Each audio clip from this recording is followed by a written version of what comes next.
Welcome back to my series on the Evans Gambit. Now, in the first three videos on this gambit, we had a look at what happened if Black accepted the gambit.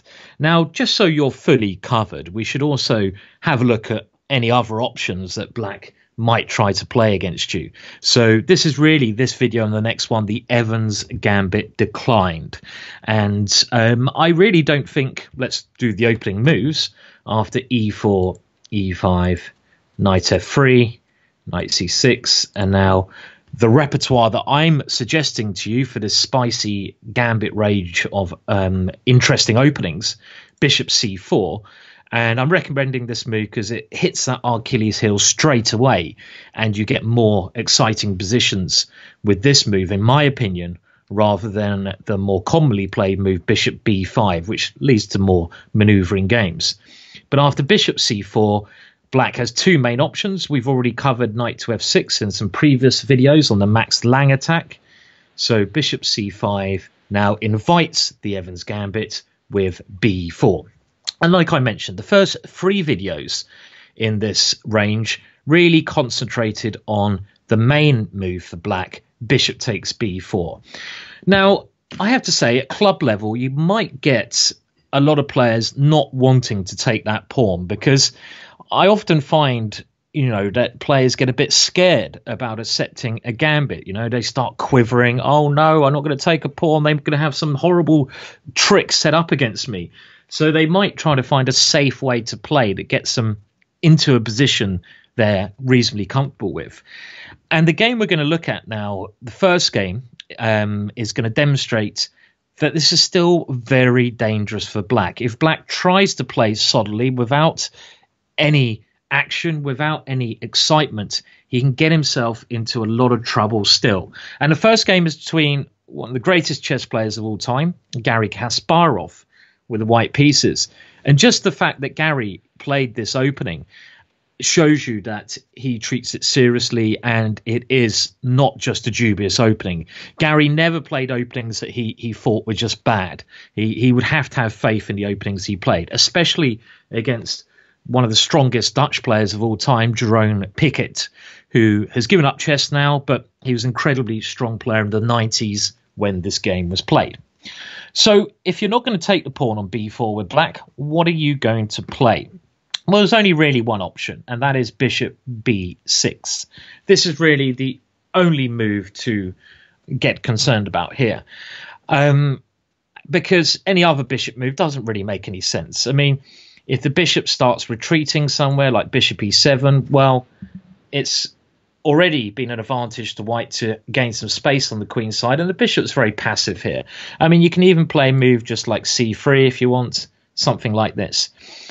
Now, one thing I think it's worth bearing in mind, let's say after bishop b6, which is the best move, because look, the bishop's much more active on this diagonal, is not to push on with the move b5 too quickly.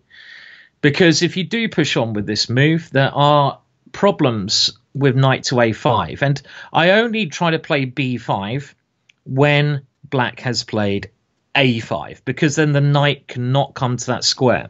And here, something like knight to a5, okay, this is quite an interesting option, is leading to quite good position for Black. I'm not going to go into the complications that arise after knight takes pawn, because it's not relevant. All you have to know is that pushing this pawn onto b5 is not the way to play until Black has played a5 himself, so his knight can't move there. So let's just generalize, I think that's just the rule to keep things simple, that just to bear in mind. So the best move here, in my opinion, is to keep charging on the queen side. And this is what Garry played, a4. And already you can see that this pawn on b4 has given white some very dangerous threats. For example, a5 will trap the bishop. The bishop goes to d4, c3, and that bishop will be lost. You can win a piece.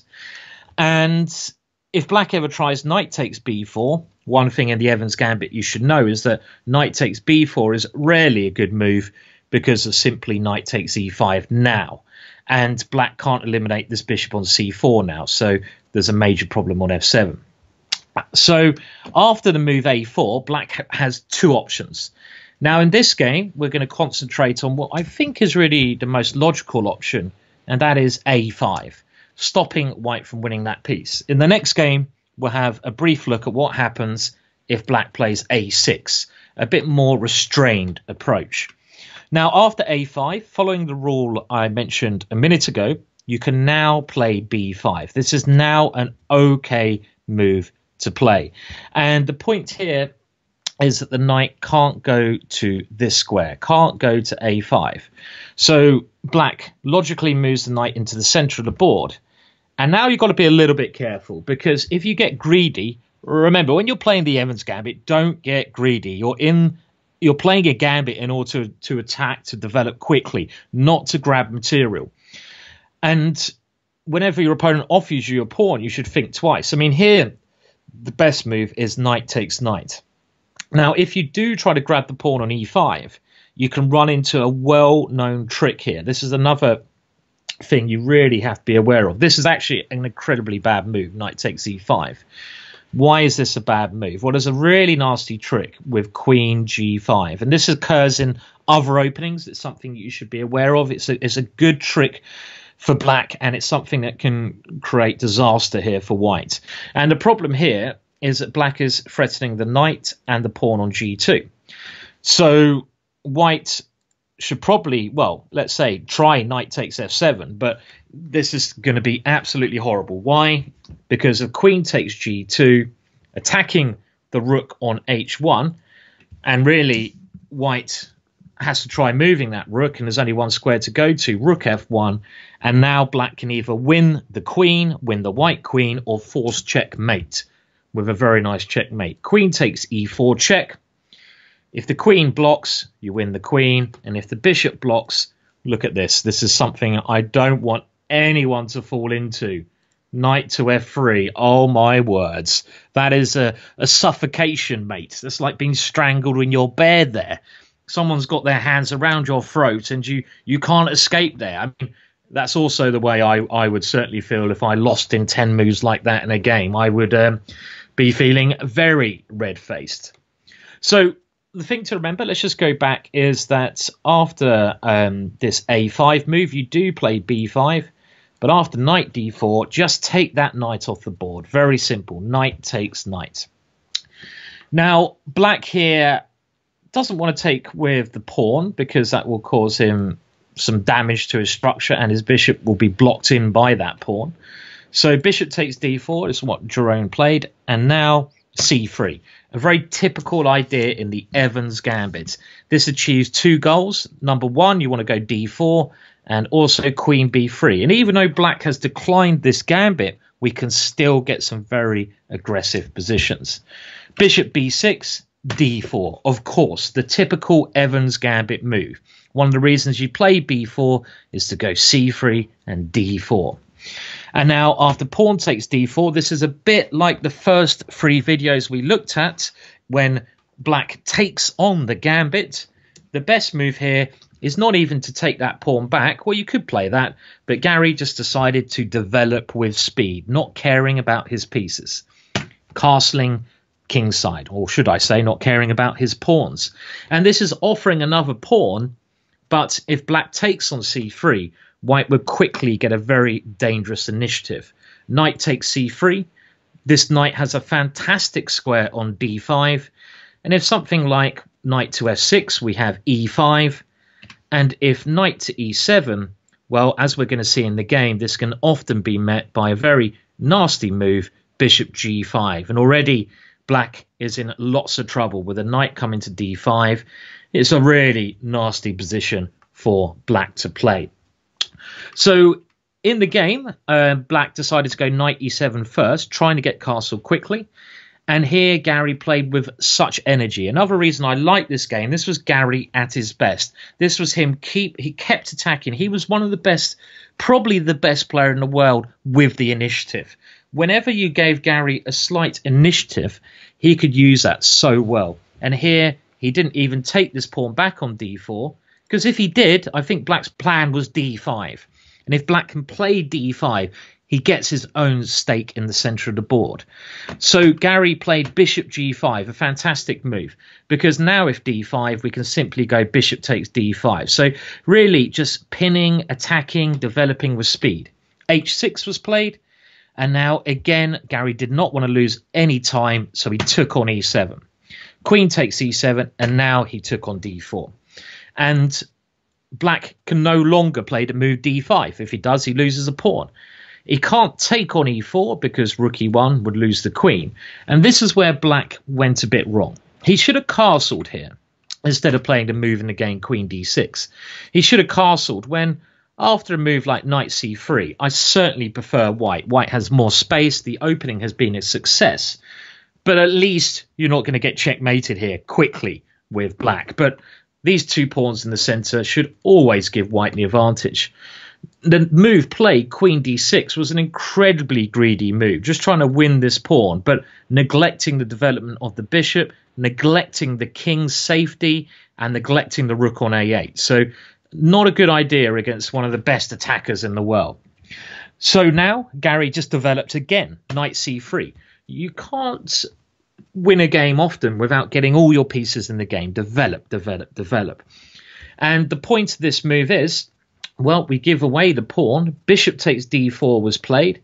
If queen takes d4, there's a couple of annoying moves here. Maybe queen b3 and rook d1 with a very good initiative. But Garry Kasparov also noted that knight d5 was a very interesting option. An exchange of queens here, even though black's a pawn up, would be really horrible because the knight is going to take on d6 and black will never get the queenside pieces out. Have a look at that yourselves if you want. And if black takes on c4, well, then there is a problem with rook c1. And now the black queen has not many squares to go to. Queen to a2. And now knight takes b6. And even though white is a piece and a pawn down, after queen at d6, black is in a cage. He can't move his king, his bishop, or either of his rooks. He has to try queen e6. And now, after the move e5, you get a very amusing position. Queen takes queen, pawn takes queen. And look at this. Look at these pieces on the queen side. These are completely powerless. And even though, again, black is a piece and a pawn up, he's probably completely lost here. Because he can never get these pieces out. A very amusing position. For example, king d8, rook e1, rook e8. And this is one of the only cases where when you're a piece down, you can swap off into an ending. You take pieces off, go rook e1 check, and it's game over. Because black can only move his king. Really weird position. So that was a very nice line given by Garry. I mean, very, very amusing position. Basically, white is playing a rook up here. And black is paralyzed.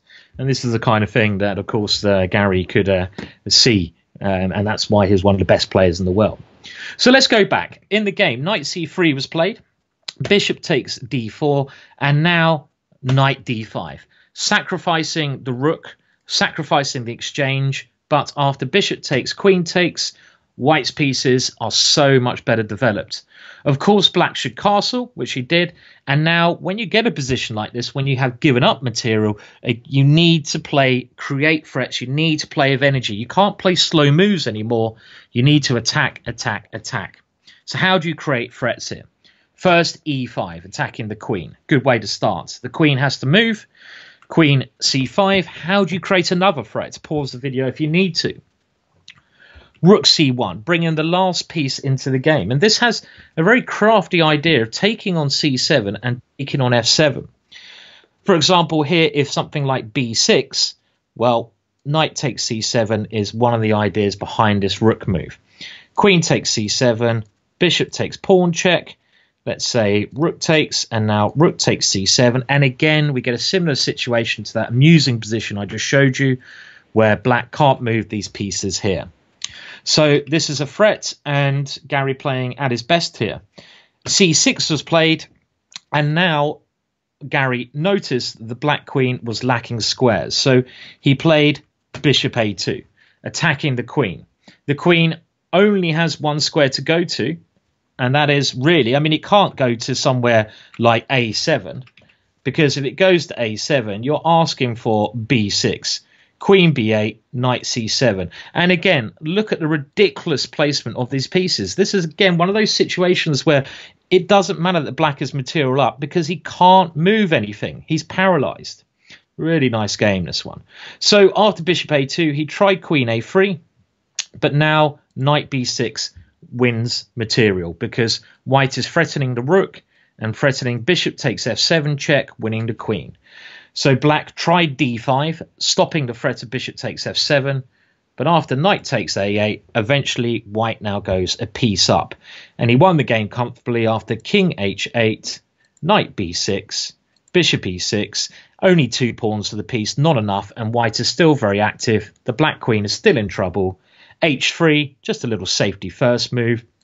Rook d8, hoping to try to throw the d pawn down. But after pawn takes c6 and rook c3, pushing that queen away, queen b4, rook takes c6, rook b1, knight takes d5. White is now a piece and a pawn up, and it's clear that after queen takes a4, rook c1, just defending any tactical tricks here, that white is just completely winning. There are a couple more moves, queen a3, bishop c4, and that was the end of the game. Black had enough because white has stabilized his extra piece here, and he's just a clear piece up. But I really liked that game. It was a nice attacking game from Kasparov, and it shows you the dangers that black can face. If he tries to get a passive position against the Evans Gambit, things are not going to be that passive if you play like Garry here. Let's just have a look at the opening idea again. So b4, the Evans Gambit offered, bishop b6, and now the best move a4, and against a5, because there is a pawn on a5, you should play b5, forcing that knight somewhere. It can't go to a5 anymore, and if knight d4, we don't take the pawn on e5, we take the knight off the board, and we get a big center with c3 and d4, leading to some very nice attacking positions. Well, I hope you enjoyed that video. There's only going to be one more video in this series on the Evans Gambit, and then you should be ready to give it a go. And I wish you the best of luck with this exciting gambit. Thanks for watching this video. Goodbye.